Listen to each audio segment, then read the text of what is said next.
aprender um pouco mais, né? Em nome do Pai, do Filho e do Espírito Santo. Amém. Vinde, Espírito Santo, enchei os corações dos vossos fiéis e acendei neles o fogo do vosso amor. Enviai o vosso Espírito, e tudo será criado, e renovareis a face da terra. Oremos. Ó Deus, que instruíste os corações dos vossos fiéis com a luz do Espírito Santo, fazei que apreciemos retamente todas as coisas, segundo o mesmo Espírito, e gozemos sempre da sua consolação. Por Cristo, Senhor nosso. Amém. Glória ao Pai, ao Filho e ao Espírito Santo. Glória ao princípio, agora e sempre. Amém. Sede da sabedoria. Orai por nós. Sede da sabedoria é um dos títulos de Nossa Senhora. Então, todas as vezes que invocamos sede da sabedoria, é a Nossa Senhora que nós estamos nos dirigindo. Santa Edviges, orai por nós. Em nome do Pai, do Filho e do Espírito Santo. Amém. Podem sentar um instantezinho, né? Estamos aí ao vivo já no YouTube e no Instagram, né? O pessoal que está aí conosco, compartilha, né? Envia essa live para alguém que você sabe que precisa talvez aprender um pouco mais aí sobre a escatologia, né? A morte, o céu, o purgatório, o inferno, e para que a gente possa ajudar mais pessoas a entender um pouco mais o que a nossa igreja pensa sobre isso. Bom, vamos lá. Deixa eu começar fazendo uma pergunta para vocês. Vocês acham que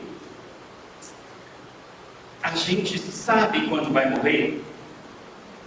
Claro, tirando aqueles que têm uma doença terminal, uma enfermidade, né? Que sabe que em qualquer momento pode chegar a hora. Claro, tirando esses, né? Que a gente sabe, ou alguém que está numa longa enfermidade, ou idade avançada, que já vai se preparando. Mas enfim, será que a gente pressente, sabe, alguns sabem? Porque muitas vezes a gente ouve essa história.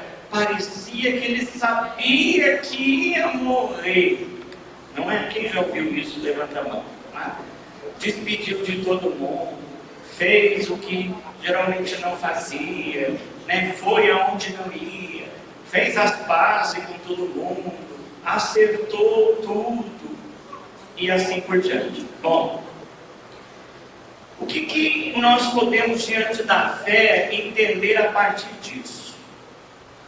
Segundo a teologia espiritual, Deus pode sim dar a graça, e eu estou saindo do foco da câmera, Deus pode sim dar a graça a alguns de espírito elevado de saberem o momento da sua morte. Deus pode conceder essa graça. Mas na grande maioria, não. Não. Então, aonde nós temos alguns testemunhos acerca destas revelações? Nos santos. Francisco de Assis, Santa Escolástica, irmã de São Bento.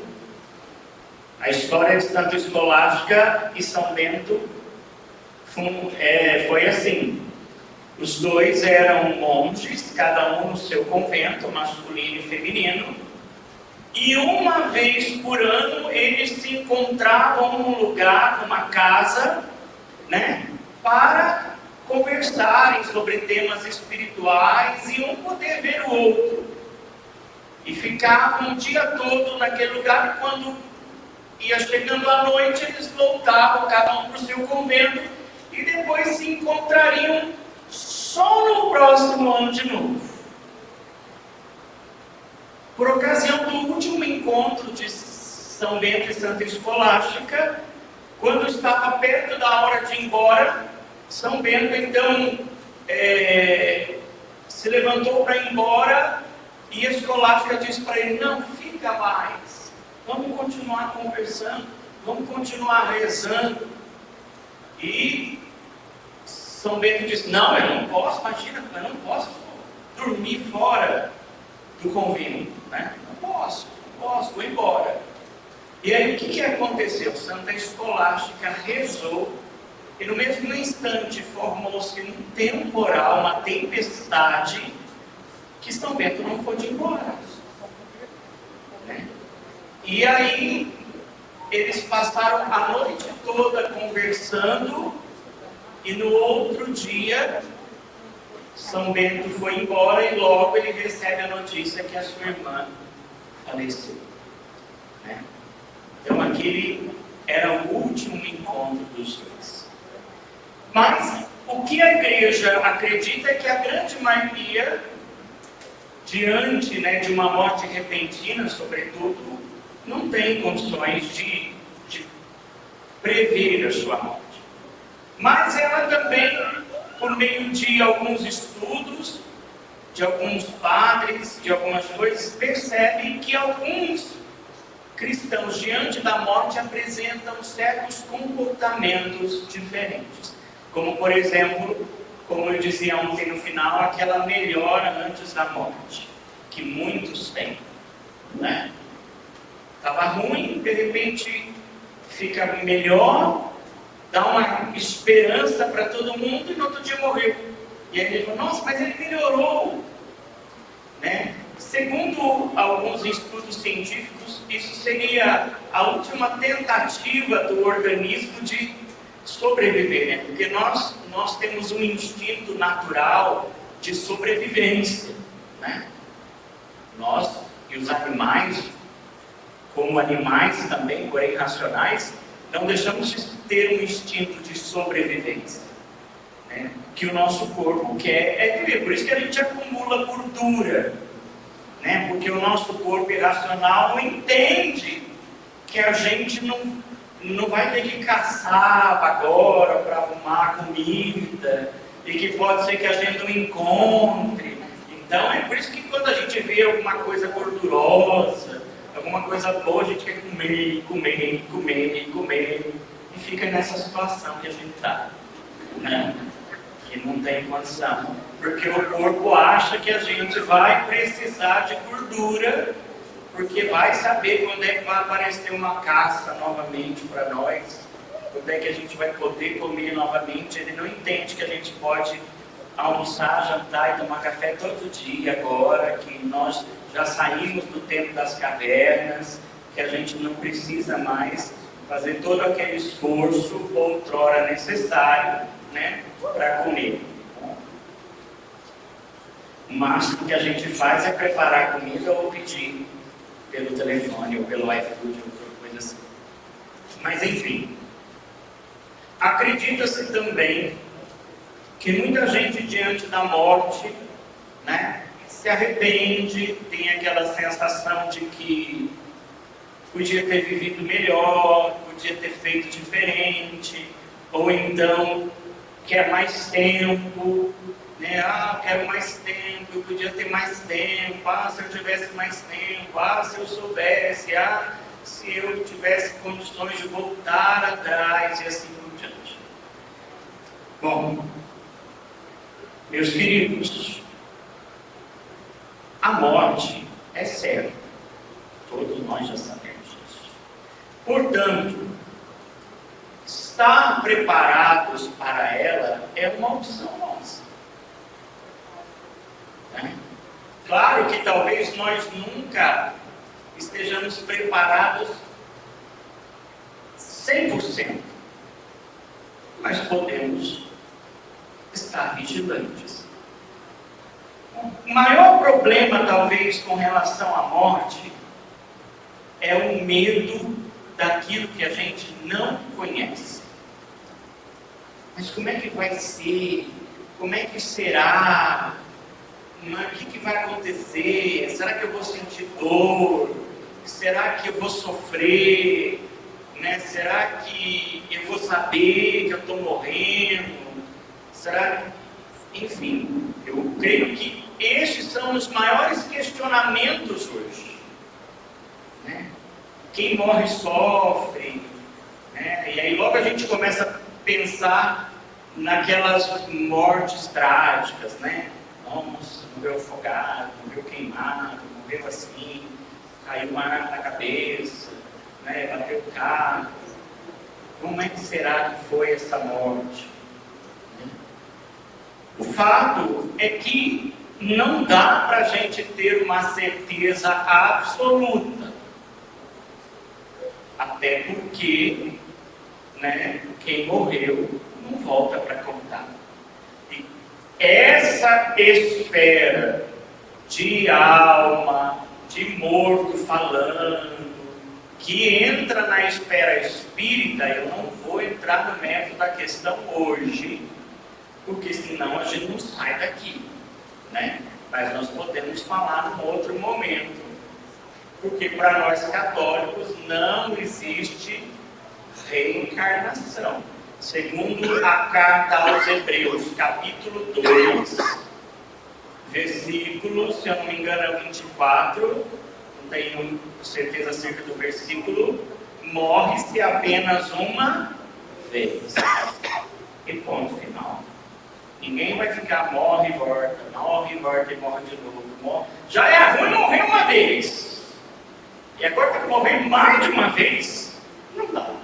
É uma crise que morreu também, né? Então não funciona. Até Jesus morreu uma vez só e uma vez por todas, diz a mesma carta aos Hebreus, né?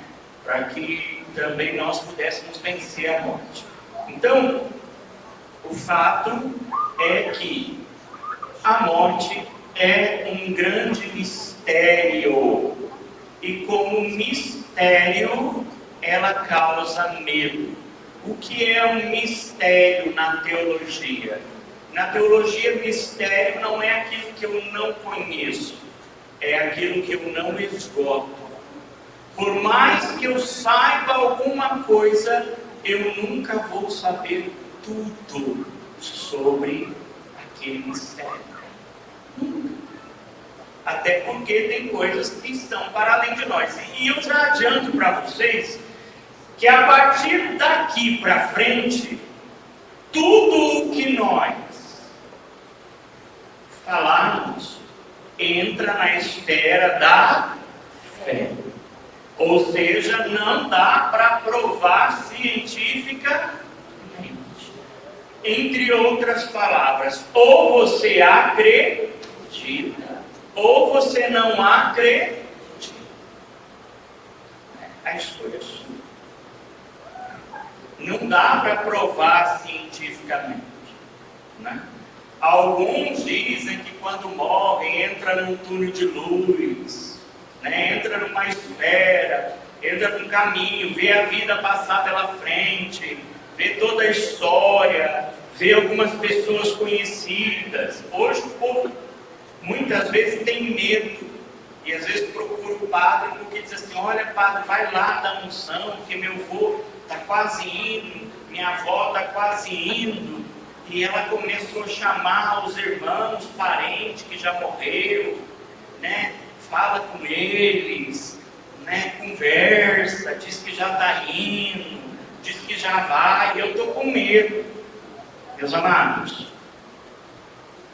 Nada de espírito, isso tudo faz parte do final da vida. São alucinações, são realmente coisas comuns para essa fase da vida. Começar a falar com gente que já morreu, começar, né? Porque eu já estou indo. Não tem nada de espírito. Não tem nada dessas coisas. Porque eu escuto muito isso. Eu fico quieto porque tentar explicar tem hora que não funciona. Você está ali dando a benção na pessoa que está quase partindo e a outra falando besteira, você vai tentar explicar em cima do morto, do quase morto, perdão. Não vai dar certo, né? Então, às vezes eu não falo nada, porque eu penso, então, porque olha, ele está chamando, sim. E aí as pessoas já começam com aquelas coisas que a gente vai colocando na mente. Eu senti um roupinho que subiu daqui para lá, e daqui para cá, e das costas para trás, e da trás para as costas, né? Como é que funciona? A gente precisa entender que o nosso cérebro prega muitas peças em nós, né? E não precisa muita coisa para isso, né? Então a gente precisa entender que muito dessas coisas são sugestões nossas mesmas, que a gente acaba se fazendo. Porque quando a gente entra na esfera do mal, aí é outra coisa. Quando a gente fala do demônio, aí é outra coisa. Que eu digo a vocês, não queiram mexer com isso. Não queiram mexer com essas coisas de demônio. Pense muito bem antes de falar assim, eu acho que é o demônio que está comigo, que está me prejudicando, porque isso é quase que dizer para ele assim, seja bem-vindo em minha casa, venha tomar conta da minha vida, que eu estou acreditando mais em você do que em Deus. Gente, eu digo para essas pessoas que me procuram, às vezes falando que está com demônio, o dia que você vê uma possessão demoníaca, você nunca mais vai achar que está com demônio. Porque o dia que você vê o capeta de verdade, meu amigo, não sobra um na frente. O dia que você vê alguém chegando naquela porta e vir flutuando, sem pôr os pés no chão até aqui, você vai saber o que é possessão demoníaca. O dia que você vê alguém subindo nessas paredes que nem uma aranha, você vai saber o que é possessão demoníaca. Essa história de, porque é engraçado que o demônio sempre pega quem não gosta de trabalhar.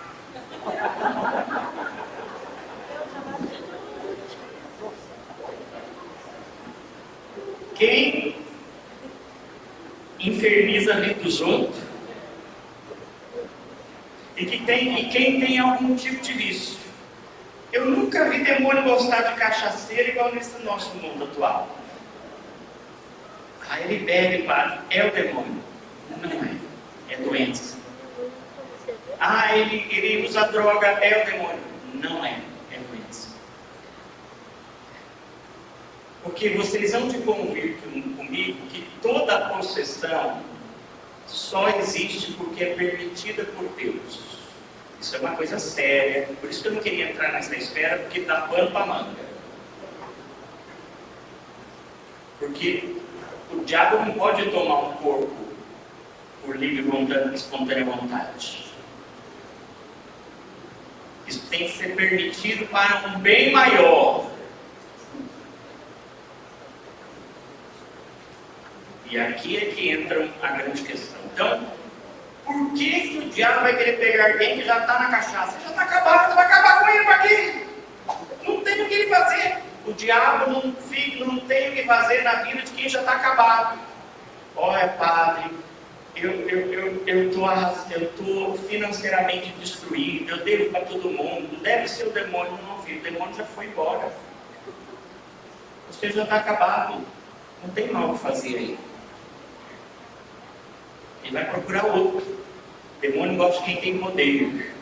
O demônio gosta de quem pode estragar a vida de milhões de pessoas. O demônio gosta de quem pode converter as pessoas por meio da fé. O demônio não gosta de quem já está acabado. Não tem o que fazer aí. Quem que o demônio vai atormentar? Aquele santo que reza, que luta contra o pecado e que é um exemplo de fé, de amor ao próximo para as pessoas. É aquele ali que ele vai atormentar. Quem era atormentado pelo demônio? O Padre Pio. Todos os dias. E por que ele era amaldiçoado? Não. Ele era santo. Porque os que não são santos, o demônio não tem o que fazer, já não é mesmo. Se não é santo, é dele. Bingo. Ganhei. Se não é de Deus, já é meu. Ou não é assim? Estou errado? Se nós não somos de Deus, somos de quem? Do capeta. Aquela musiquinha sertaneja antiga está certa. A coisa está feia, a coisa está preta. Quem não for filho de Deus, está na unha do capeta. É isso aí, não, pô. Se você não é de Deus, você já é dele, para que ele vai correr atrás de você? Se você não vem à missa, se você não reza, se você não comunga, se você não confessa, se você não vem no grupo de oração, se você não participa da igreja, se você não tem uma vida de oração, meu filho, você já é dele. É só esperar a hora de passar a foice para ele dizer assim: bem-vindo à casa de volta. Faz tempo que eu estava esperando, seja bem-vindo, escolha o seu caldeirão e pode começar a cozinhar. Porque você já chegou. Porque se eu não faço nada para vencer o mal, olha, eu já estou na mão dele. Essa é a grande questão. E aí, coisas que me irritam profundamente é que esses capeta, né, que às vezes vem atrás da gente para falar que dá no capeta, mas não dá.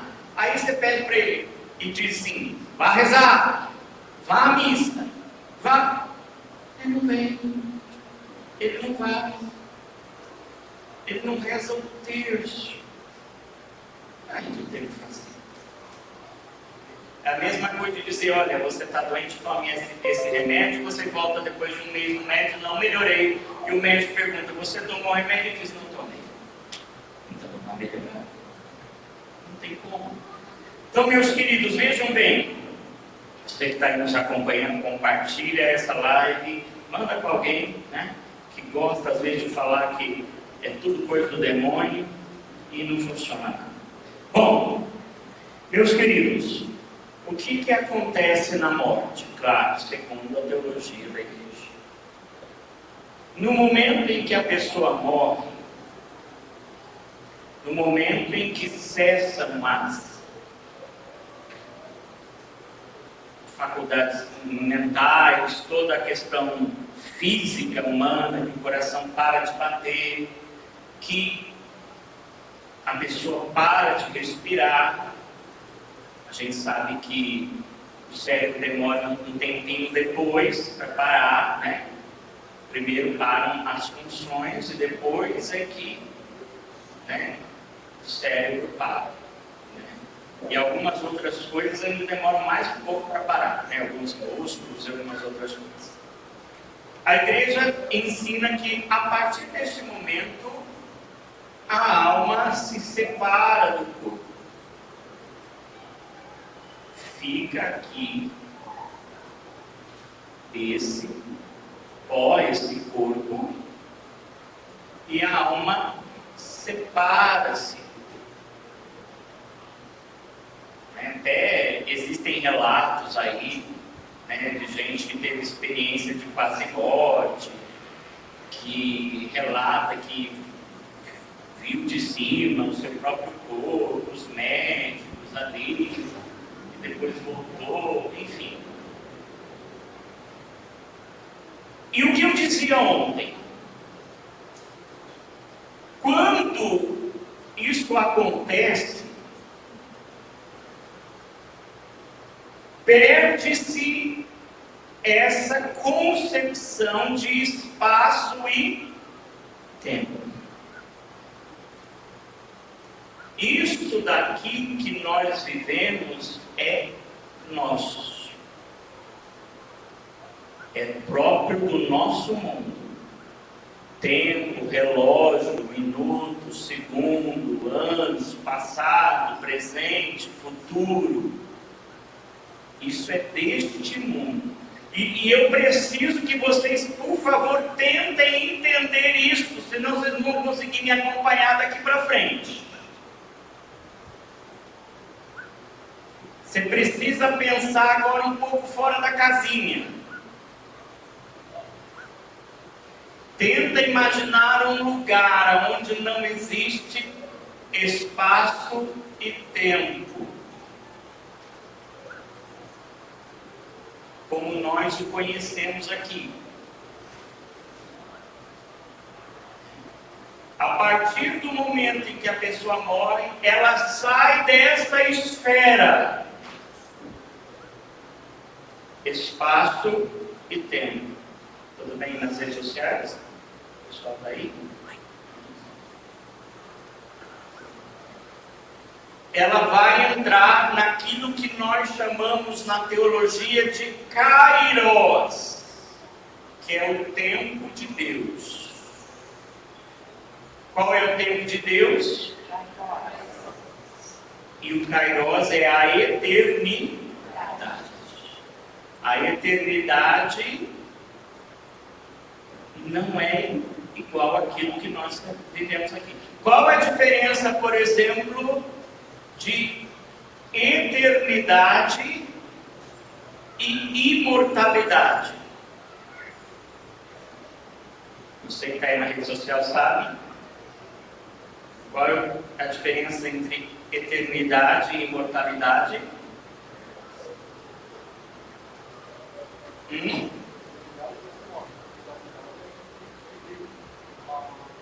Eternidade e imortalidade.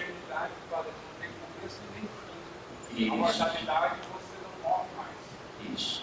A eternidade não tem começo e não tem fim. Sempre existiu. Mas não dá para entender. Não dá porque nós somos limitados. Deus é eterno. Deus, quando que Deus começou? Deus não começou. Ele sempre existiu. Mas como que alguém sempre existiu? Sempre existiu. Porque se Deus começou, Ele não é Deus. Porque tem alguém que fez Ele começar.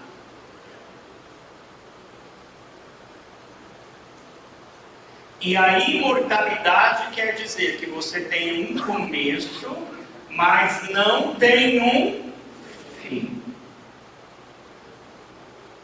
A alma do ser humano é imortal. Deus é eterno. E quando nós morremos, nós saímos deste mundo e entramos na eternidade, que é o tempo de Deus. Bom, segundo a teologia, assim que a alma se separa do corpo, nós vamos passar pelo primeiro juízo. Por falta de um, são dois. Todo mundo sabia aqui que vão ser 2 julgamentos que nós vamos passar? Quem sabia, levanta a mão. Quem não sabia, levanta a mão. Isso. Por falta de um, são 2. O juízo particular e o juízo universal, que não é do reino de Deus, é o de Deus. O juízo particular sou eu com Deus. E o juízo universal é a humanidade com. Por isso não adianta só não fazer o mal, se você também não fez o bem. Não adianta só não ser mal, se você também não ajudou o mundo a ser melhor. Porque você vai ser julgado pelo que faz, melhor, pelo que não faz enquanto pessoa, e pelo que não faz enquanto humanidade.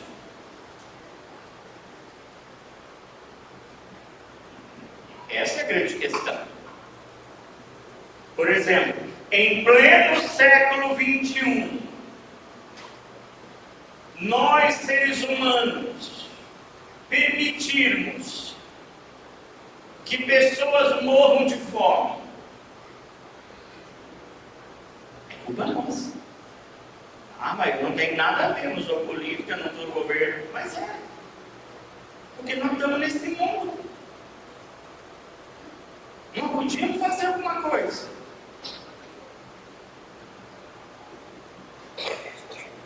E aí? É muito bom quando a culpa é do outro, mas é terrível quando o negócio é com a gente. Bom, vamos lá.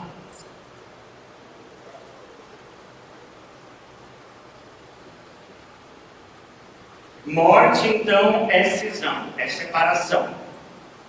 Alma do corpo.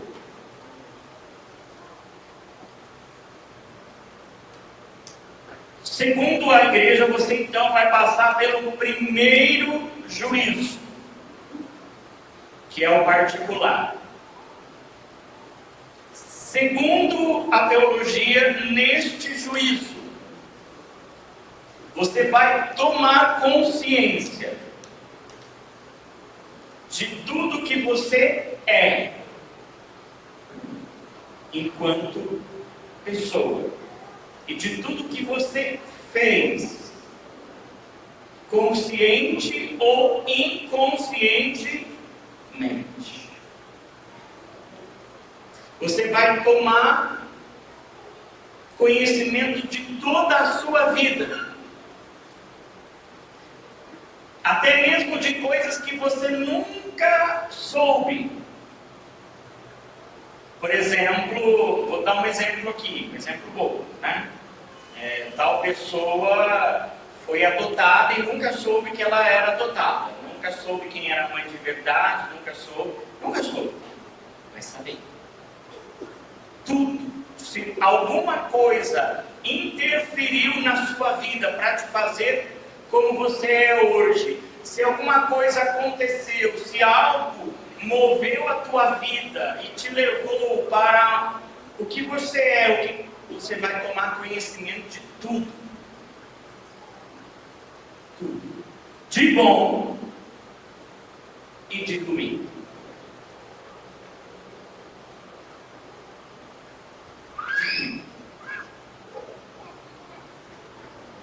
Tudo. E o que acontece? Vocês já fizeram uma coisa assim, ó.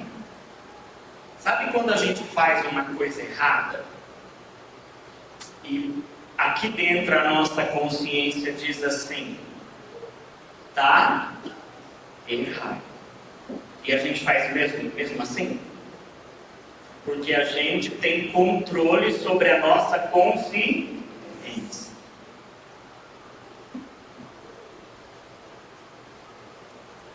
Depois da morte o negócio inverte. A consciência é que manda. Aí Deus vai falar assim, você fez isso de errado. E aí você vai dizer assim, mas não foi a minha intenção. Minha consciência vai falar assim, foi sim, você sabia. Você sabia que estava errado. Ou seja, para Deus não tem como mentir. Depois dessa cisão não há mentira. Não há. Sabe aquele dia que você passou lá e virou o rosto para fulana? Não, eu não vi. Viu sim, você viu, virou porque quis.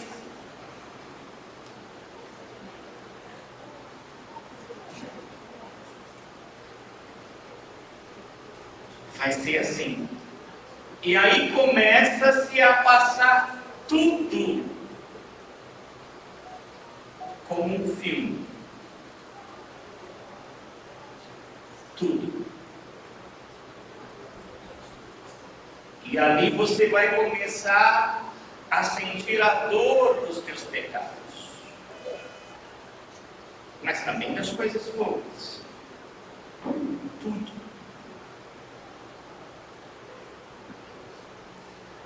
E no final, vem então a decisão de Deus, que é de Deus, mas fruto de uma escolha que fizemos nessa vida.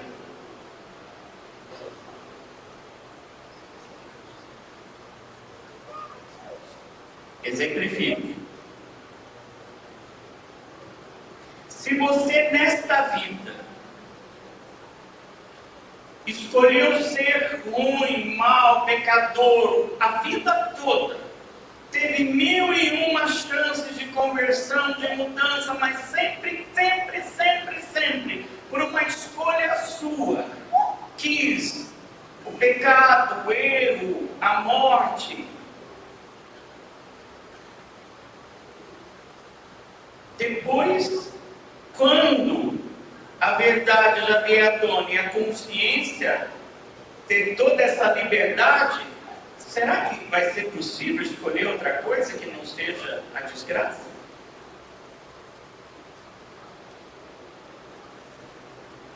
Será que diante de Deus, depois de ter escolhido por livre e espontânea vontade tudo que é ruim, a gente vai conseguir, sendo agora só verdadeiro, dizer, eu escolhi só o que é bom, mas eu quero ir para o céu.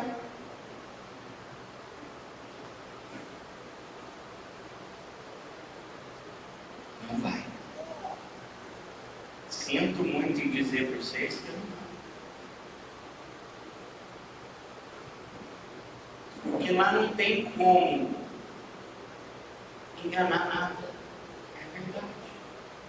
Se a minha vida, a verdade da minha vida foi a vida inteira passar os outros para trás, enganar as pessoas, um monte de gente morreu por minha causa.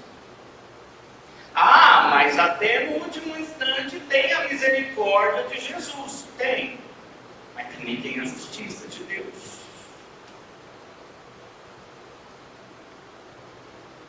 Diz no livro do Apocalipse que o Senhor virá em sua glória para separar as ovelhas dos cabritos. Teoricamente a gente fala que Deus é que vai separar, claro, mas nós mesmos vamos pegar o rumo.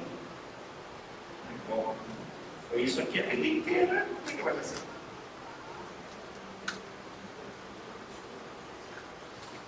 Bom, tá. Mas na minha vida inteira, eu lutei contra os meus pecados, eu confessei, eu rezei, eu fui à missa, eu fiz caridade, eu fiz boas ações, eu me esforcei, eu lutei, eu não me entreguei. Ou seja, eu posso ir para o céu, eu só preciso acertar umas coisas aqui, dar uma ajeitada. Aí entra o purgatório.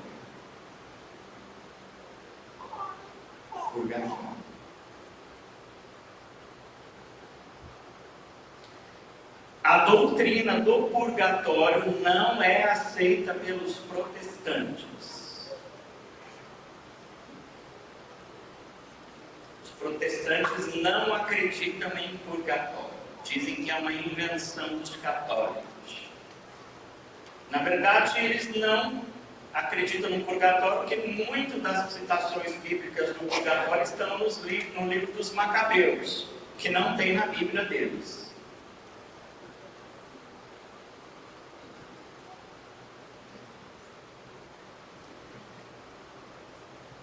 Segundo a teologia, o purgatório é um lugar para onde vão as pessoas que já estão salvas, mas precisam ainda acertar alguma coisinha para chegar no céu.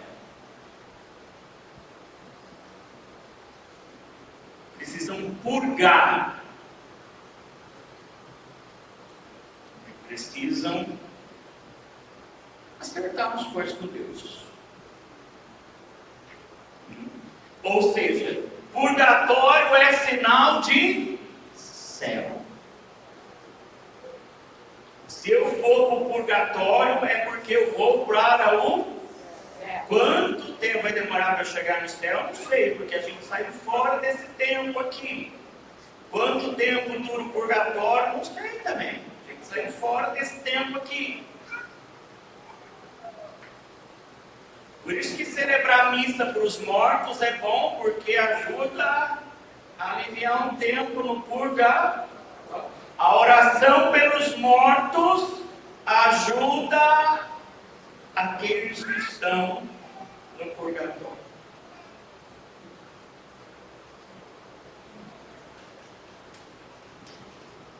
Agora, eu vou deixar vocês mais em crise. Todo mundo preparado? Não? O que eu posso fazer? Pessoal da internet, tudo bem aí? Das lives? Quanto? 60 pessoas? Sangue de Jesus. Meu Deus do céu, espero que vocês tudo vá para o céu, gente. Durei todo mundo e eu não fui. É pior.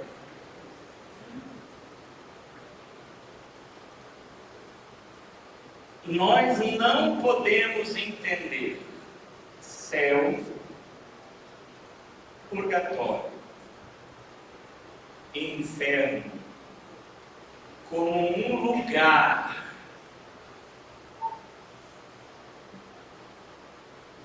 por exemplo, céu lá em cima, inferno lá embaixo.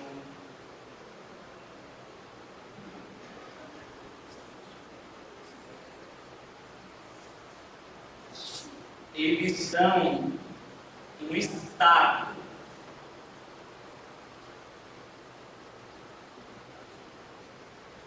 Eu vou tentar usar analogias, claro que não são perfeitas, porque, como eu disse, não tem como ser, né? São questões de fé.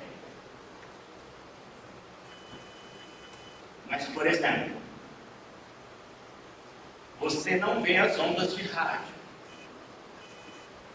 você não vê o sinal da internet, mas isso não quer dizer que eles não existem.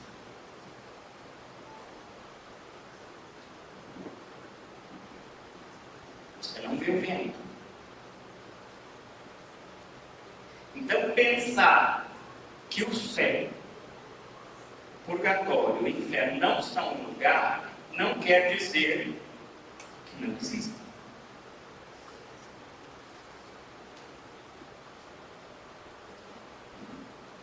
Então isso precisa ficar claro para nós.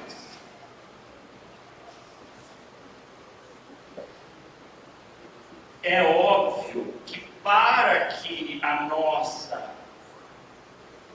razão tão limitada compreenda poeticamente, literalmente, né, na literatura, convencionou-se transformar essas coisas num lugar,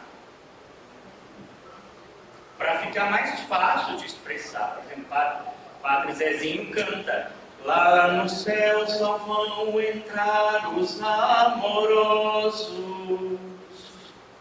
Quem aqui amou como Jesus mandou amar. Quem lutou para ver feliz outras pessoas, eternamente lá no céu irá morar. Então assim, convencionou-se como um lugar, mas não podemos achar que é um espaço, né? Que é uma casa. Porque senão a gente começa assim: como é que vai ser a minha casa no céu? Quantos andares? Como é que vai ser meu quarto no céu? Né? Que tipo de sorvete tem no céu? Os gordos só pensam em comida, né? Não, isso não existe. No céu, a partir do momento em que há essa cisão com a morte, tudo que é material e limitado fica aqui. Por exemplo, comer é uma limitação. Sentir medo é uma limitação. Sentir raiva é uma limitação. Esses sentimentos, essas coisas não vão existir no céu. Lá ninguém precisa comer. Lá ninguém precisa beber água.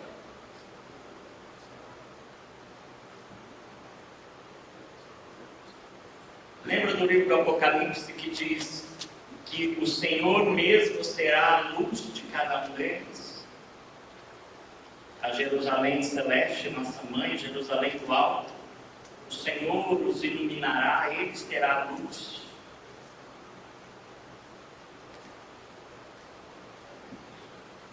No céu só vai existir um único sentimento, que é o amor. Até porque essa é a definição de Deus. Na primeira carta de São João, nós vemos que Deus é amor. Quem está em Deus está no amor. Mas quem está lá não lembra de quem lembra, mas não sofre.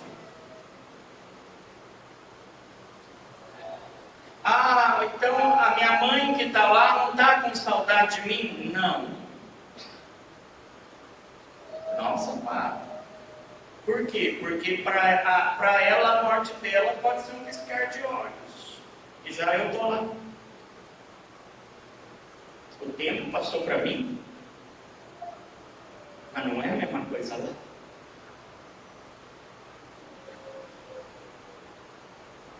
Isso que eu falo que ele tem que sair fora da casinha. Para mim pode fazer 40 anos que a minha mãe morreu, e agora que eu vou lá encontrar com ela, mas para ela pode ter sido um piscar. Mas você já chegou? Não é a mesma medida de tempo. Mas padre, como é que é isso? É uma loucura, eu não consigo entender. Eu também não. É assim. É difícil. Para nós pode parecer que nós fomos separados há 30, 20 anos. Para a pessoa que está no céu, ela olha para nós. Já chegou aqui.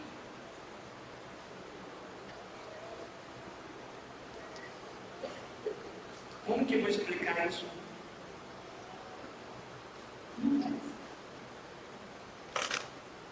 É fé.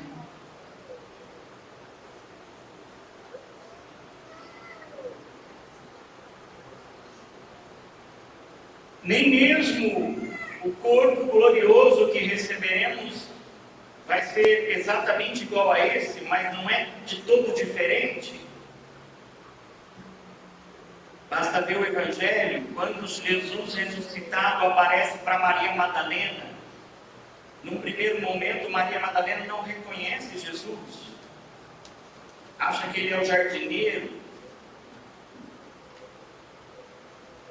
E aí, quando ele fala, ela então reconhece pela voz, Rabuni. Quando ele começa a caminhar com os discípulos de Emaús, eles também não o reconhecem. Quando ele aparece para os discípulos na beira do lago, eles também não o reconhecem. Ele vai dizer: vede, sou eu mesmo, olhai as minhas mãos e o meu lado. As marcas da crucificação estão lá.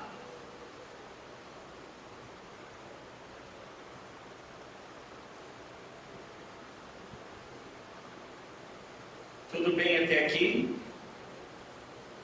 Tudo bem, mas nada entendido? É difícil. O que eu preciso que vocês guardem? Por mais que a razão seja difícil de compreender, quem está em Deus está bem. Quem sofre, quem fica. Saudade, medo, insegurança, tudo isso.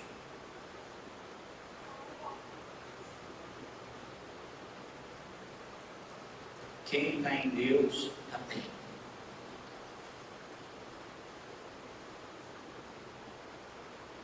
Muito bem. Ah, mas se ele pudesse voltar, voltaria? Não voltaria. Não pode. Além de não poder, não volta também. Imagina, você está num lugar onde você não tem dor, não tem fome, não tem sofrimento, só tem amor, não tem nem nada ruim. Hein? Quando a gente toma um sorvete gostoso, já não quer que acabe. Imagina um lugar desse.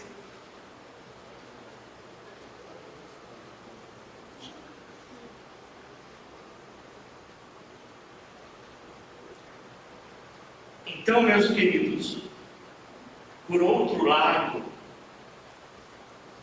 o inferno é a ausência de tudo isso.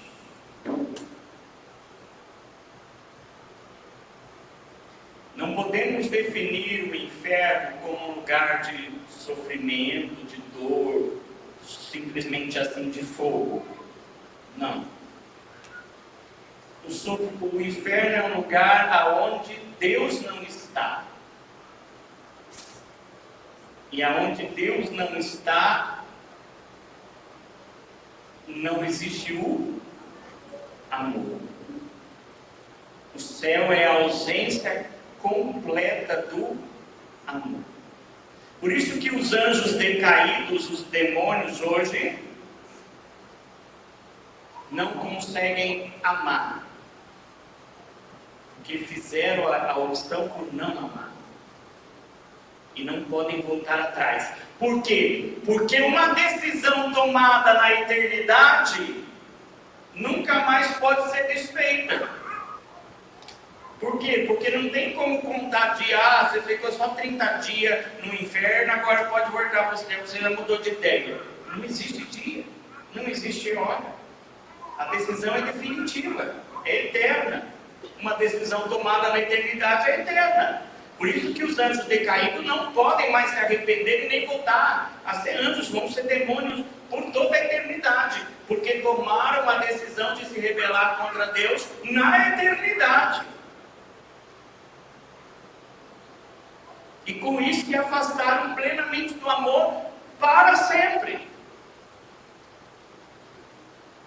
E nunca mais vão viver o amor. E o inferno é a ausência do amor. A ausência de Deus. Se a gente, quando alguém não liga muito com a gente já fica ruim, imagina não sentir amor nenhum.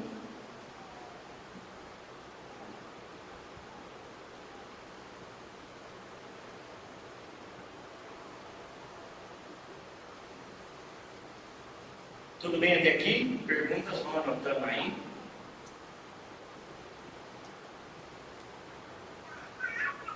Meus queridos, estou lembrando de uma coisa agora que fugiu. Pera lá que eu já volto.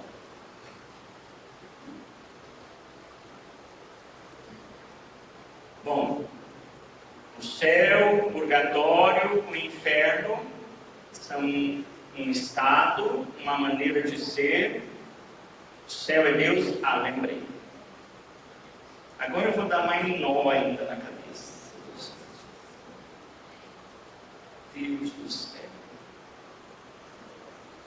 Segundo alguns santos padres,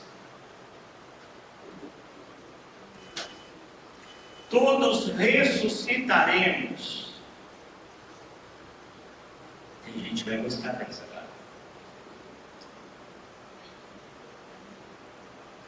Todos ressuscitaremos com a idade de Cristo. Não importa a idade com que a gente morra.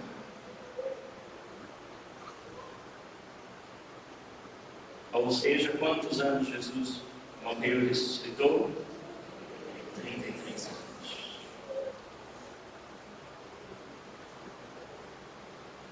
Todos ressuscitaremos com a idade de Cristo. Inclusive as crianças que foram abortadas e nunca nasceram.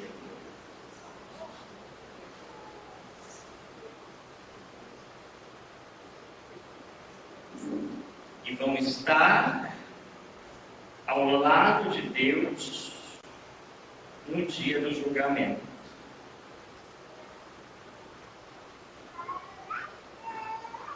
Aqui que o negócio aperta.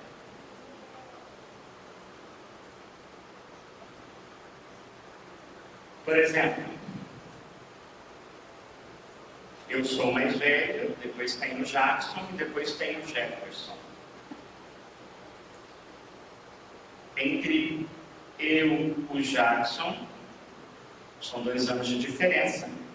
Entre o Jackson e o Jefferson, minha mãe perdeu outros 2 bebês. Uma menina de 6 meses de gestação e um menino de 4 meses de gestação.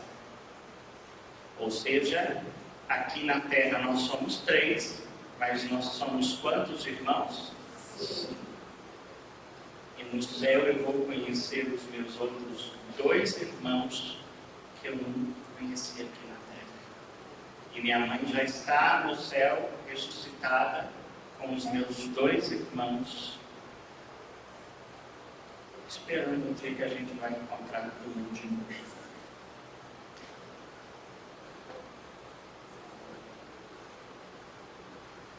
E eu não vejo a hora de conhecer meus irmãos. E a minha irmã, que eu não conhecia.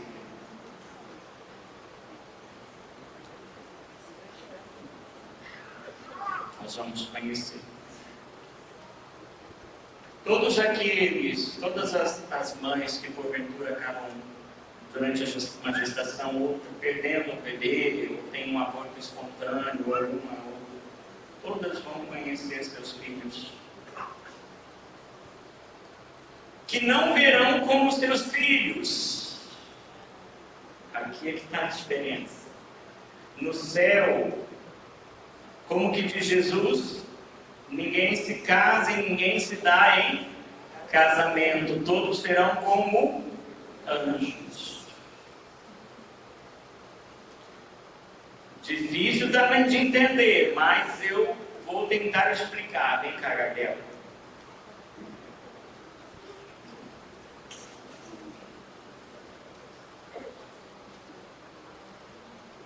No céu, eu não vou amar mais a minha mãe porque ela é minha mãe, e menos o Gabriel porque ele não é ninguém da minha família. Estou dando um exemplo, tá? Eu amo essas crianças mais do que tudo. Eu vou amá-lo da mesma maneira. e aquele outro, e aquela outra, e aquele japonês lá no Japão que eu não conheço, e aquele outro. Não vai haver diferença, porque não há grau de amor. No céu há só um amor, o amor perfeito, que aqui nós ainda nunca experimentamos. Um amor pleno, pleno como o de Deus. Não. A gente faz uma ideia, mas não. Tanto que, depois de escrever a Suma Teológica, que é a maior obra de teologia da história da humanidade, com vários volumes, antes de morrer, Santo Tomás de Aquino teve uma visão beatífica de Deus. E ele disse assim: tudo que eu escrevi não é nada diante daquilo que Deus é. Obrigado. Mas eu te amo.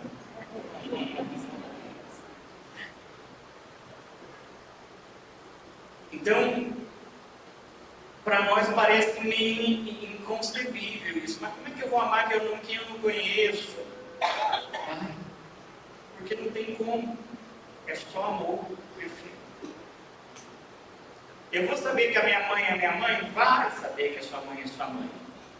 Mas não vai amar mais ela do que a sua mãe.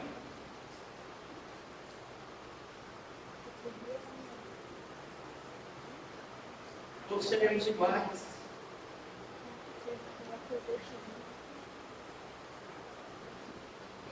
Difícil, né? Difícil.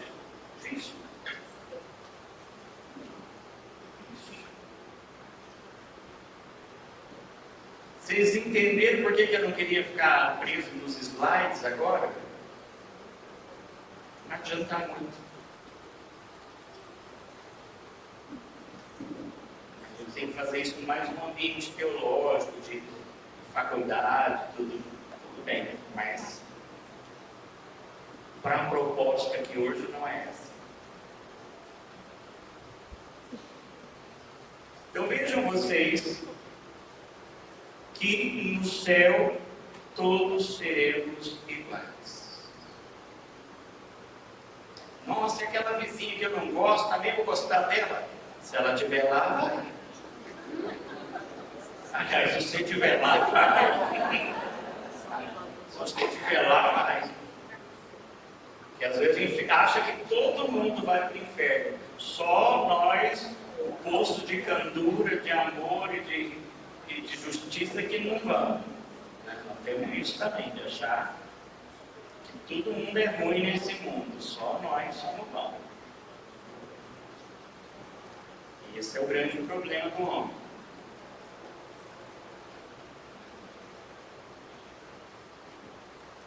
E o inferno é o contrário disso. Quem já leu a Divina Comédia aqui, levanta a mão. Dante. 1, 2, 3, 4.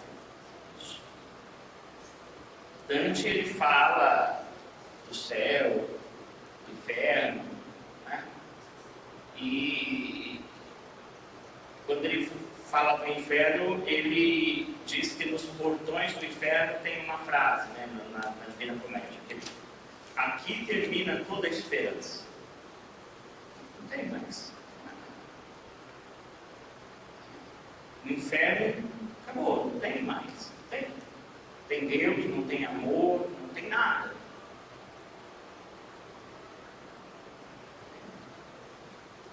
É só sofrimento. Bom, nós já viram a hora passar? Já é 15 para as 9. Agora eu vou abrir para as perguntas. Pessoal da live, está bem aí? Tudo jóia? Deu 100 pessoas? Meu Jesus Cristo. Eu não sei se fico feliz ou preocupado, que aumenta a responsabilidade, né? Vamos lá. Perguntas? A unção dos enfermos em relação à morte. A unção dos enfermos com relação à morte. Bom, antigamente, né, até aí o Concílio Vaticano II, a unção dos enfermos era chamada de extrema unção, né? E as pessoas acreditavam que quando se dava a unção dos enfermos era porque dali não tinha mal o que fazer, ungir e morrer, né? A igreja hoje tem um outro entendimento acerca da unção dos enfermos. Ela é uma unção para a saúde da pessoa e não para a morte da pessoa, né? Então, uma pessoa acima dos 65 anos, uma pessoa que está doente, uma pessoa que vai passar por uma cirurgia, ela pode receber a unção dos enfermos, que é uma força do Espírito Santo para a alma e para o corpo, né? E tem o poder de perdoar os pecados, né? Então essa é a concepção hoje que a gente tem sobre a unção dos enfermos. Não é a unção para morrer. A unção para morrer também tem, mas é específica dentro do ritual da unção dos enfermos, onde tem uma outra oração que você faz após a unção dos enfermos, pedindo para que Deus leve aquela pessoa que está sofrendo, agonizando. Outra pergunta sobre purgatório, o sofrimento é muito grande. Se no purgatório o sofrimento é grande, muito grande. Olha, o que a igreja diz é que há sofrimento, sim. Sim.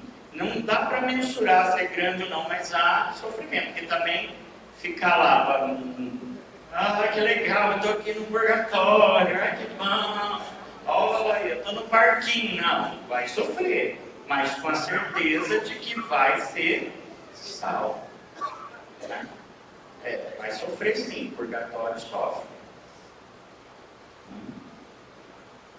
Como é esse sofrimento aí, não dá para dizer, né? Algumas tradições dizem que o purgatório é uma espécie de um inferno, né? Alguma etapa do inferno. Uma segunda pergunta: a indulgência ela é exclusiva para quem está no purgatório ou também para quem está aqui? Vamos lá. O purgatório, alguns dizem, algumas tradições, que é uma etapa do inferno, que tem fogo também. São tradições, não dá para dizer realmente é isso. Ele me fez uma pergunta que é um tanto quanto complexa, não sei se vai dar para explicar tudo aqui, sobre as indulgências. As indulgências são para quem está no purgatório e para quem está vivo também. Eu vou tentar, assim, de uma maneira muito simples e bem aquém daquilo que é a profundidade disso, explicar para você o que é indulgência. Vem cá. Assim, é uma explicação bem simplista, tá? Só para a gente ter uma ideia que não dá para fazer isso agora. Quando eu peco, o meu pecado, ele tem um efeito sobre a sociedade, o mundo. Mal. Por exemplo, se ele pisar no meu pé vai ficar roxo. E aí ele vai confessar, pedir perdão. Vai lá confessar com o padre. O padre dá a absolvição, o pecado está perdoado. Mas o pé continua roxo. É o efeito do pecado. Deus esqueceu o pecado, esse pecado não será mais lembrado, mas o pé do baleanço está roxo. É para falar para os meninos do futebol isso. Entendeu? A canela continua roxa. A indulgência seria assim: seu pecado está perdoado, pé do Padre Anderson foi curado, não está mais roxo. Então, quando você chegar no céu, você não vai precisar prestar contas do pé roxo do Padre Anderson. Entenderam mais ou menos? A indulgência apaga a ação do pecado. E a confissão apaga o pecado.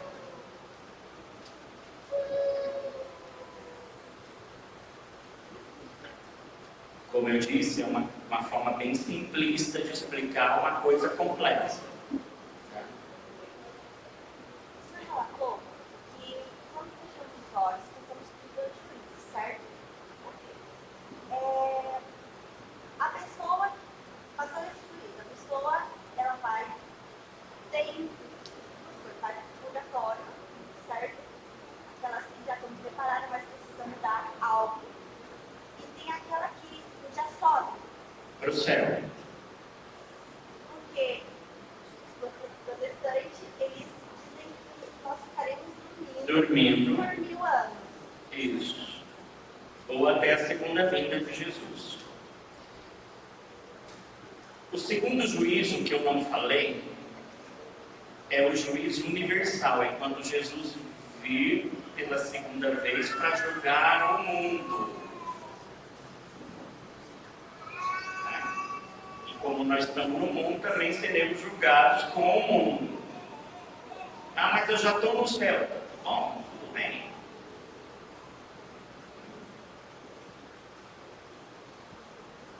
Complexo. Pode falar. Seu Zezinho tirando a mão.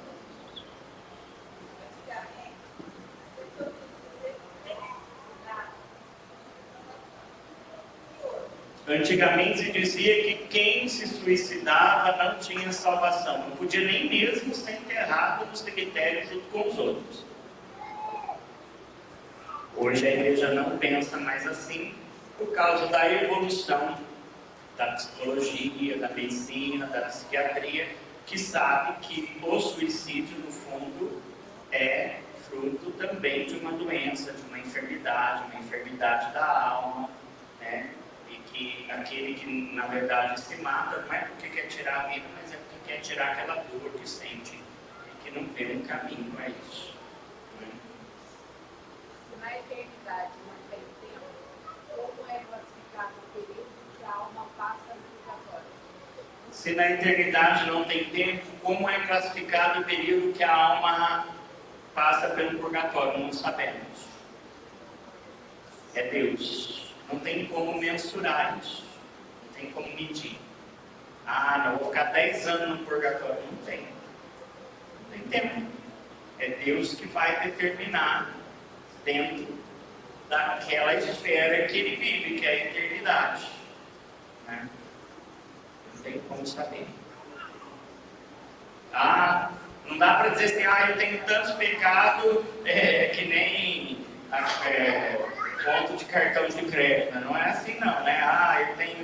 Fiz 10 pecados, vou ficar 10 anos no purgatório, né? Não é nada disso. Tá? Não tem como mensurar. Pode falar. Eu tenho uma grande briga comigo mesmo. É porque assim, hoje mesmo estarás comigo no paraíso. Na igreja católica e na outra protestante, tem uma vírgula.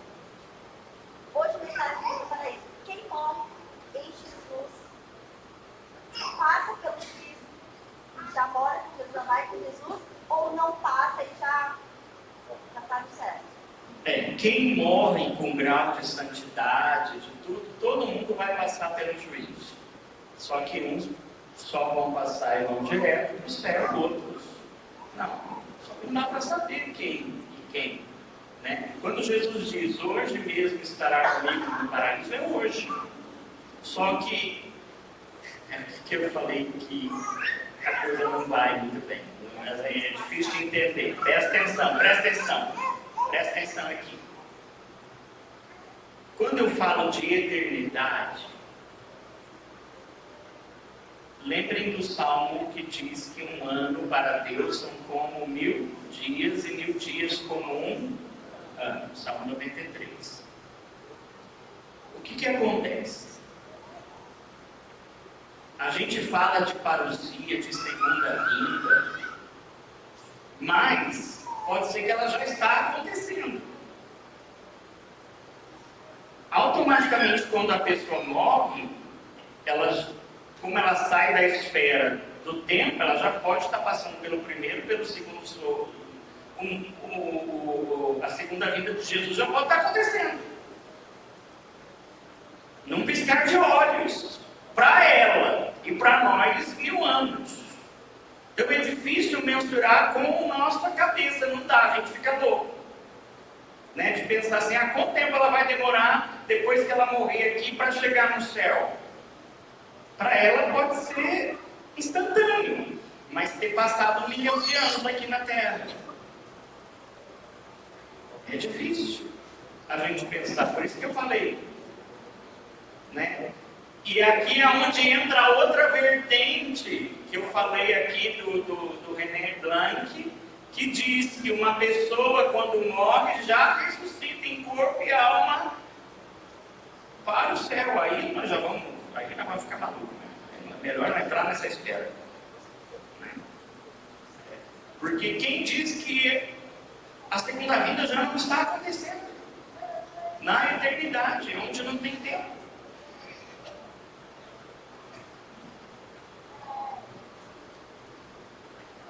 Eu não sei se eu sou louco de falar isso, ou dar aula disso, ou vocês são mais loucos de vir estudar e eu falar dessas coisas. Né? Mas enfim, é a teologia da igreja, é fé. Não dá para explicar cientificamente, não dá. Ou a gente acredita ou não acredita. Padre, eu quero provar. Não tem como provar.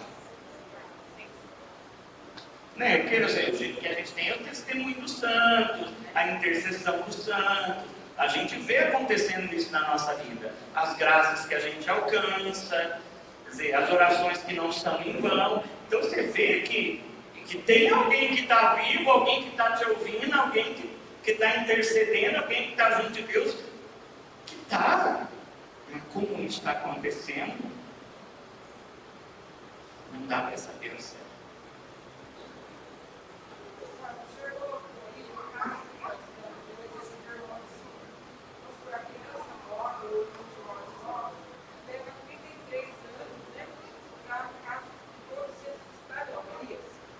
Não é que leva 33 anos, não tem tempo lá, ela já ressuscita automaticamente com 33 anos. Tá, mas aí automaticamente ele passaria a anjo. Não é a anjo, todos vamos ter, né? Jesus fala, todos serão como anjos, né? Mas não quer dizer que ela vai ser um anjo que vai entrar na fila dos anjos da guarda, não. Ela vai ser como um anjo no sentido de que vai estar no céu, de que não vai ter sofrimento, isso, é nesse sentido. Mas você seria, por exemplo, um anjo, e aqui na Terra, cada um de nós seria um anjo. Sim. Não. Todos temos um anjo da guarda e todos os anjos da guarda já foram criados desde o princípio da criação do mundo. Deus não vai fazendo anjo por escala, não. Nasceu tantos humanos, vamos fazer mais tantos anjos, cada um para cada um. Não. Isso não existe, tá? Isso que a gente precisa entender. O que ela perguntou é muito sério. Tem umas crianças que não chegaram a nascer, viraram anjo, então vão ser anjos da guarda. Não, elas viraram anjo, mas vão estar no céu.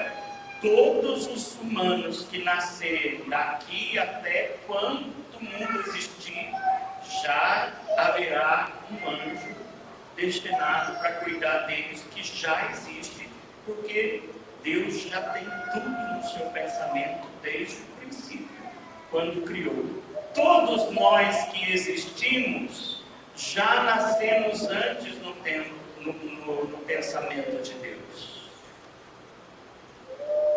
Nós que estamos vivendo nesse século, nesse ano, nesse Brasil, nesse lugar, em Mogi Guaçu, já fomos pensados por Deus assim, desde o princípio. O que Ele não faz é tomar a nossa liberdade, né? O fato de você nascer aqui não quer dizer que você vai fazer tudo o que Deus quer, Ele te deixa livre. É por isso que nós somos diferentes dos anjos, porque Ele não pode interferir na nossa liberdade. Vocês estão vendo que o negócio vai puxando o outro, né? Vai puxando o outro, e a gente vai, e se deixar a gente vai, e a gente vai. E daqui entra na liberdade, daqui entra nos anjos, daqui entra no céu, e daqui desce do céu e volta. É muito bonito, por isso que a gente precisa estudar. Precisa estudar. Não tem problema. A colega tocou um assunto que eu achei interessante. Veja bem, quando nós morremos, o nosso anjo fica presente com a gente durante o período do juízo ou não? Quando nós morremos, o nosso anjo fica presente com a gente durante o juízo. Não sei te dizer. Não saberia te dizer se a missão dele finda quando termina a nossa caminhada aqui neste mundo. Não saberia te dizer. No purgatório a gente também pode retornar, voltar ao inferno, ou vamos aprender. Se estando no purgatório, a gente pode dar um passo para trás e voltar para o inferno de novo? Não, aí já é definitivo. Olha, pensando bem, eu acho que nem aqui não devia estar. Já pode deixar eu dar uma volta para trás, que o negócio o purgatório serviu para ver que não tem jeito mesmo. Já vamos dar um jeito lá. Não, o purgatório já é definitivo, céu. E não tem como voltar atrás. Aquela história que todo mundo diz, né? Que o inferno existe, mas se tem alguém lá, a gente não sabe. Né? Porque Deus é misericordioso e até no último instante, se a pessoa se arrepende, não sei.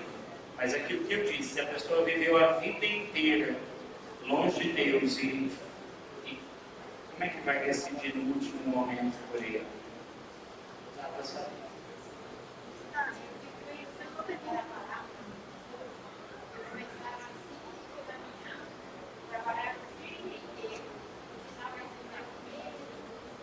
Isso.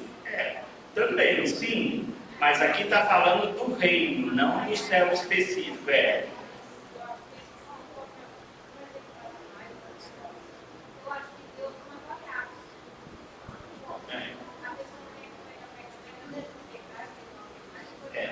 Uma coisa é você.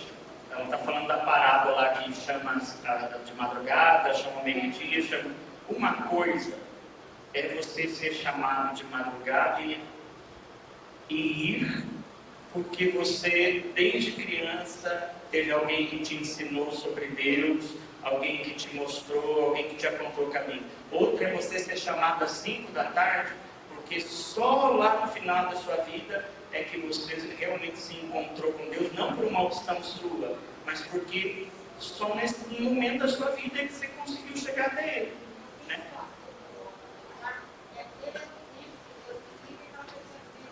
Pode ser, O fato é o seguinte, Deus tem um tempo na vida de cada um ao qual Ele se revela. Uns mais cedo, outros mais tarde, outros na morte. Deus é Deus, é um mistério. Né? Às vezes Deus vai chamar aquela pessoa que você briga para ficar vindo na missa só no tempo da vida. Tem muitos aqui que estão há pouco tempo na igreja, que só agora entenderam essa graça. E não porque não quiseram entender antes, é porque não teve oportunidade. Então são mistérios que a gente não sabe. Por exemplo, eu comecei a ir na igreja por livre e espontânea vontade. Meu pai e minha mãe não iam, não me levavam na missa. Eu fui sozinho. Como é que uma criança vai sozinha? São os mistérios de Deus.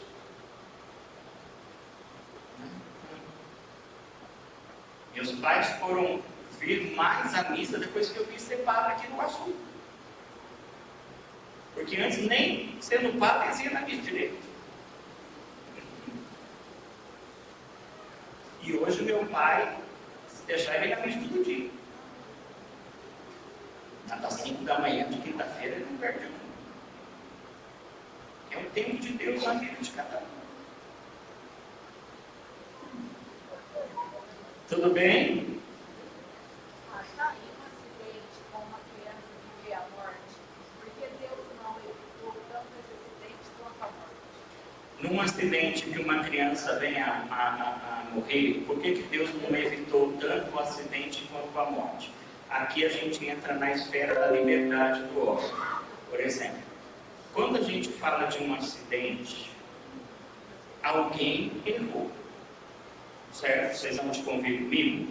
Num acidente existe um erro. Seja de quem bateu, seja de quem não viu, seja da peça que quebrou. É uma fatalidade. Que Deus não pode evitar, porque é fruto de uma liberdade. Deus não pode interferir na liberdade do homem. Por exemplo, se eu estou indo aqui e tem um buraco, vai cair no buraco, será que ele não está vendo? Deus não pode pegar e me puxar para o lado. Eu estou vendo que tem um buraco, e mesmo assim eu quis cair dentro dele. Né? Então, essa é a grande questão. Dentro de uma fatalidade, essa criança morreu, por que Deus não impediu? Primeiro, alguém errou. Ou o cara que bebeu e foi dirigir, ou o carro que quebrou, enfim, não dá para a gente saber. E também pode ser que tenha um propósito nessa morte. Depois da morte dessa criança, a família mudou de vida, a pessoa nunca mais bebeu, a pessoa, mas Deus não sei. Deus tem seus caminhos. É difícil a gente entender. O fato é que ninguém passa por este mundo sem cumprir o seu propósito. Seja com 6 meses de idade, seja com 101 anos. Que propósito é esse no céu que nós vamos saber.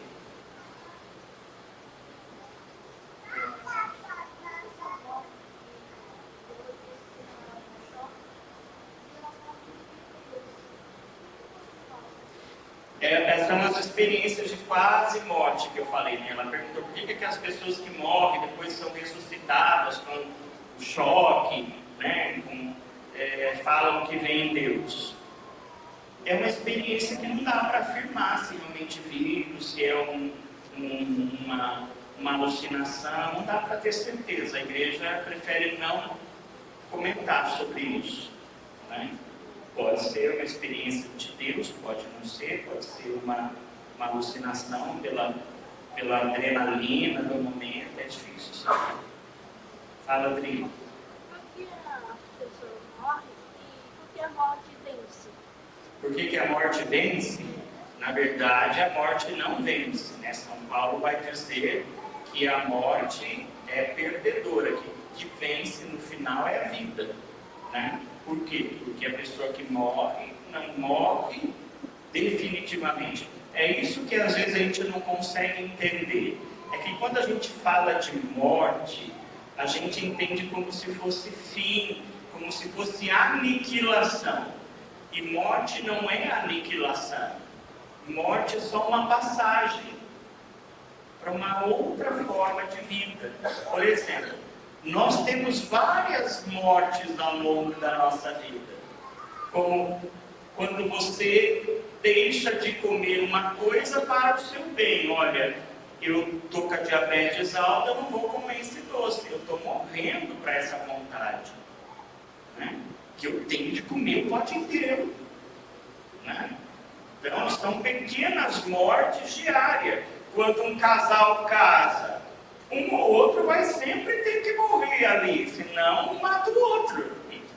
Né? Não tem jeito. Vamos na minha mãe. Eu não gosto da minha mãe. Mas eu vou. Né? É uma morte. Então, o grande problema é entender a morte como se fosse um aniquilamento. E não, ela é apenas uma passagem. Por isso, Páscoa significa passagem. Né? A morte é só uma forma de continuar vivendo de outra maneira. E não quer dizer sumir, deixar de existir. Morrer não significa deixar de existir. Pode.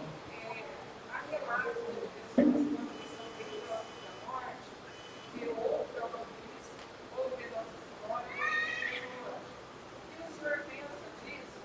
Porque alguns casos que eu conheço, foi assim, coisa quase momentânea, uma questão de 2 dias a pessoa vem a hora. É aquilo que eu disse. Há casos de pessoas que estão perto da morte, vê Jesus, ou vê Nossa Senhora, ou vê um anjo. Pode ser. Pode ser uma experiência mística. E pode ser uma alucinação. Podem ser as duas coisas, não dá para definir. Se a pessoa é uma pessoa que sempre teve fé, que sempre rezou muito, que sempre foi da igreja, eu prefiro achar que é uma experiência mística, uma experiência de Deus. Agora, se é uma pessoa que nunca foi de igreja, que nunca rezou, que aprontou tudo na vida, e depois no final da vida fala que está vendo Jesus, isso não vem dizer que deve ser genésio. Padre, o que falamos da eutanásia? É um assassinato? A eutanásia é um assassinato. Para nós na igreja, a vida, desde o seu princípio até o seu fim, não pode ser interrompida, é a vontade de Deus. É Ele que deu, é Ele que tira.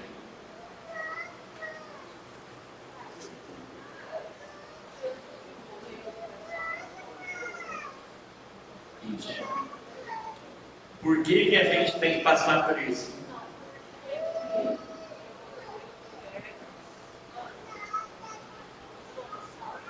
Sim, Jesus morreu para a salvação de todos. Então por que continua tendo inferno? Porque tem gente que não aceita essa salvação. Simplesmente recusa. Por exemplo, vou te dar um exemplo. Tem uma pessoa aqui que está com uma arma apontada para você. E ela vai te matar.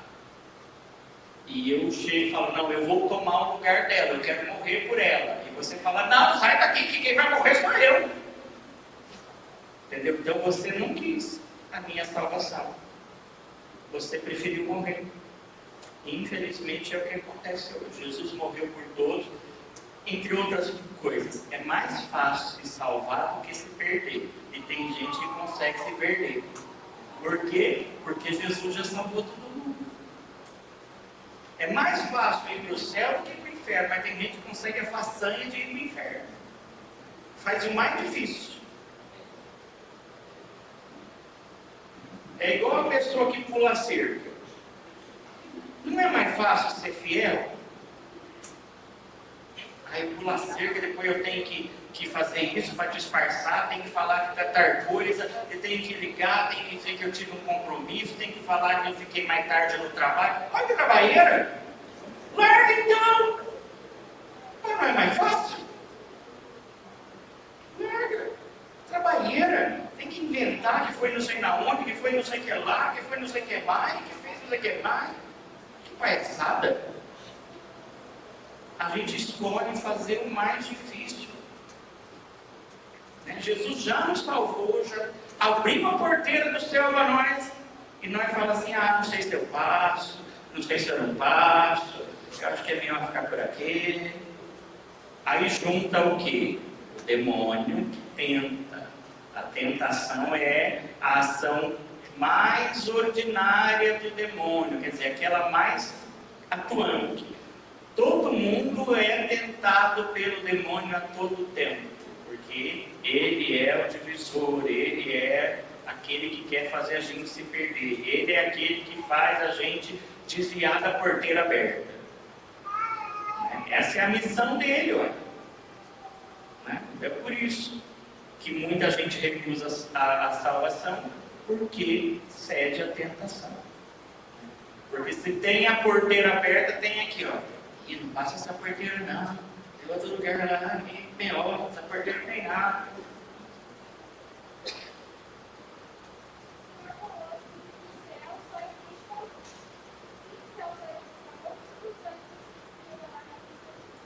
no céu só existe o amor, por que os anjos se rebelaram contra Deus? Os anjos se rebelaram contra Deus porque eles não aceitaram aquilo que nós humanos temos e eles não têm, a liberdade dos humanos. Os anjos não são livres. Eles não eram livres para fazer o que queriam. Eles tinham que obedecer a Deus. E aqueles que não quiseram obedecer a Deus se rebelaram e por isso caíram, né, do céu. Porque não quiseram ser submissos a Deus. Por isso que os demônios odeiam tanto o ser humano. Porque eles são exatamente iguais a nós, só que nós recebemos de Deus por amor o dom da liberdade, eles não. Pai, nós podemos cair do céu também como o diabo caiu? Não. Depois, nós podemos cair do céu também como o diabo caiu? Não. Uma vez feita a omissão final, depois que morre, não tem como desfazê-la, né? Porque eu falei que na eternidade, uma decisão tomada é uma decisão eterna. Tudo bem?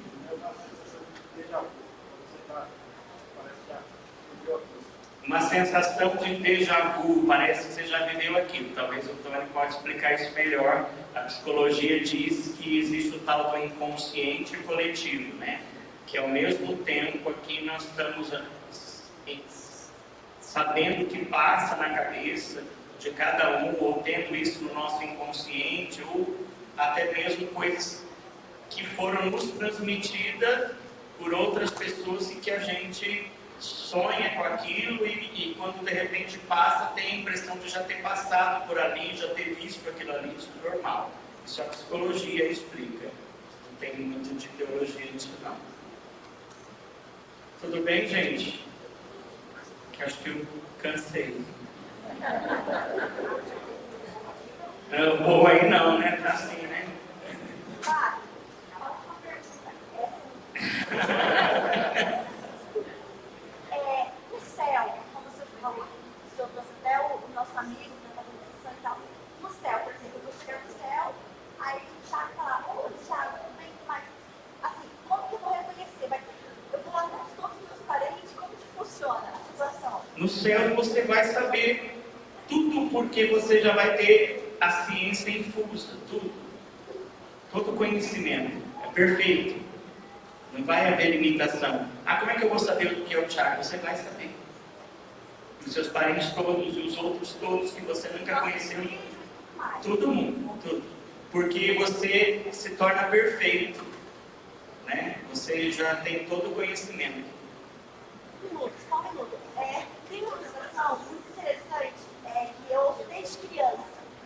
Que a minha mãe conta uma história que assim, você tem que ser boazinha, filhinha, porque a mamãe está contando pra você que tinha o bom servo no céu e o ruim no inferno. E lá no inferno, ele via aquele no céu e ficava muito triste. Então, os que estão no inferno e não vê a gente que está no céu, como que funciona? Não.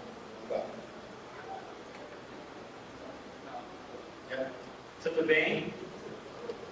Eu sei que teriam milhões de perguntas e a gente vai marcar uma próxima para a gente continuar. Eu prometo que não vou demorar tanto assim.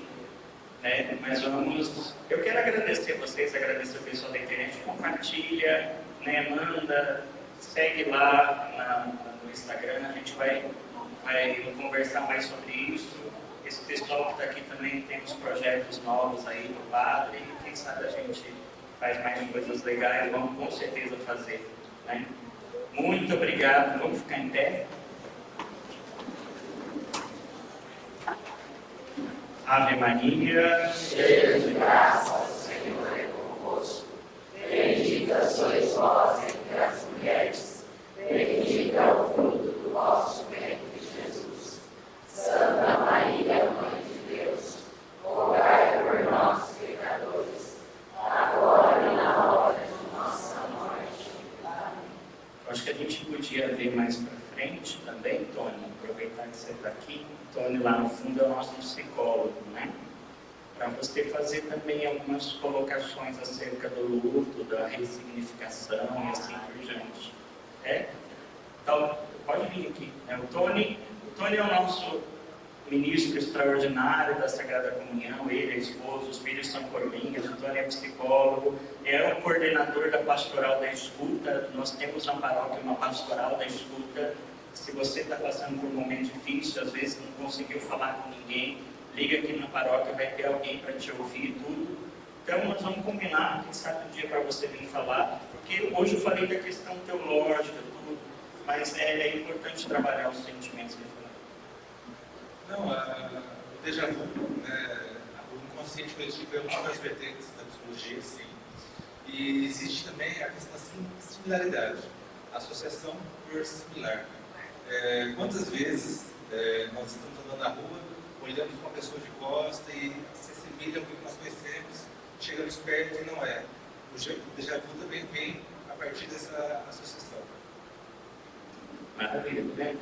Nós vamos também marcar com o Tony para a gente lidar melhor com as nossas perdas, a questão de sentimentos, aí é a área dele, é melhor. Obrigado, Tony. O Senhor esteja convosco. Ele está no meio de nós. Abençoe-vos o Deus Todo-Poderoso, Pai, Filho e Espírito Santo. Amém. Muito obrigado. Plena terça-feira, esta igreja cheia. Deus é Pai.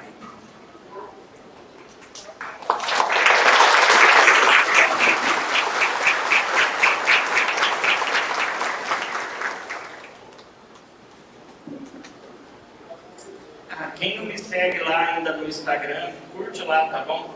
Procura lá o Padre Anderson, P. Anderson Daniel. Tá bom? Obrigado.